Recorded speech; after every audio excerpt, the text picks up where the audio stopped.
शिवसेना आहे, शिवसैनिक आहोत, जिथे लात मारू तिथून पाणी काढू, तुम्ही काळजी करू नका.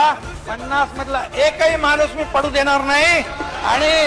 आणि भाजपचे जे लोक आहेत जे 115, आम्ही दोघं मिळून 200 करणार. हा शब्द आहे या सभागृहामध्ये.